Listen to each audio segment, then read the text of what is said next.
Alright guys, so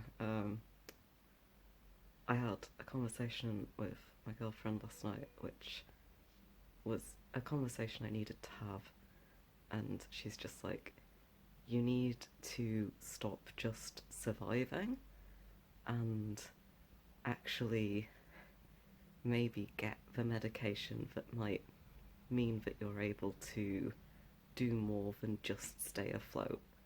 Um, so I'm gonna refer myself back to the mental health services that I got myself discharged from, and I'm gonna ask them for the medication, which I rejected because I can't go on like this anymore.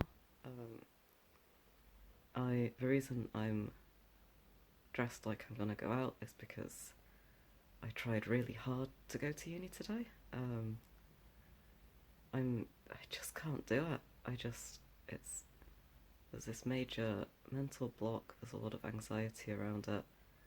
I'm just finding it very difficult in general to, like, I was staying afloat and doing things like making myself food and getting out of bed at a reasonable time and doing all of that, and I was just doing it, and then there were just more and more things that I was finding it increasingly hard to do. Um, so now I'm gonna have to. I just like because she was just like, it's not weakness. It's not, like, if your brain's fucked, get the meds to make it unfucked. Like.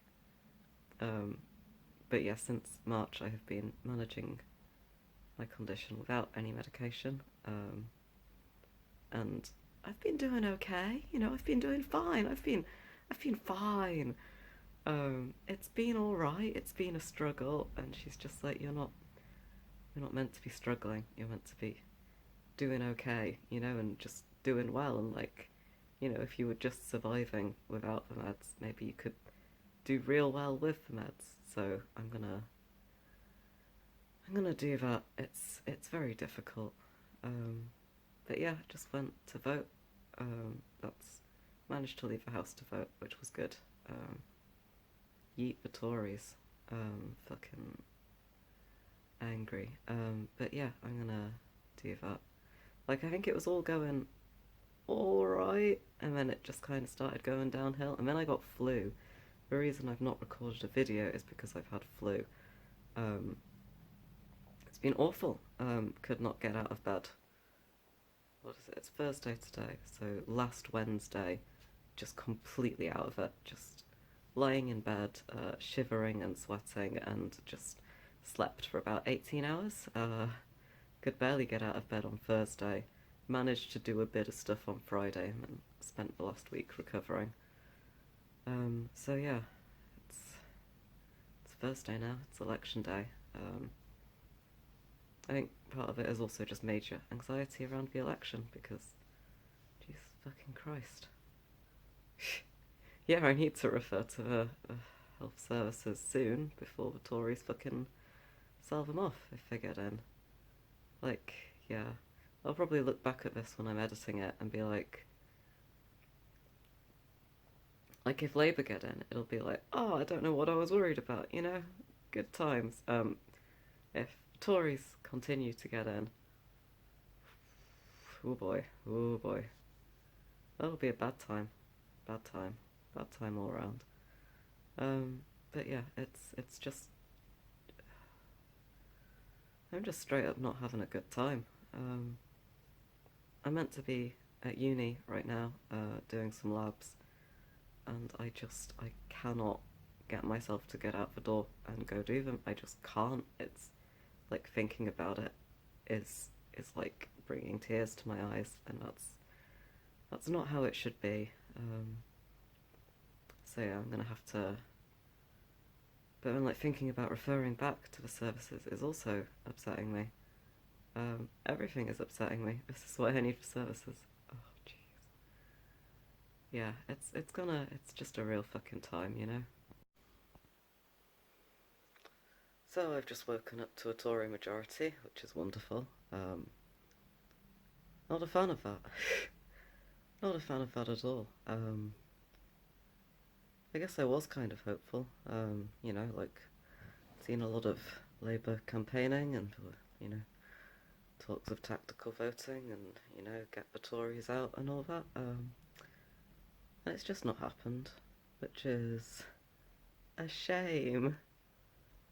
Oh jeez, like I'm trying to sort out my healthcare, and because part of the reason I didn't want to go on mood stabilizers to begin with was obviously because like the side effects, how will they affect my mood, all of that.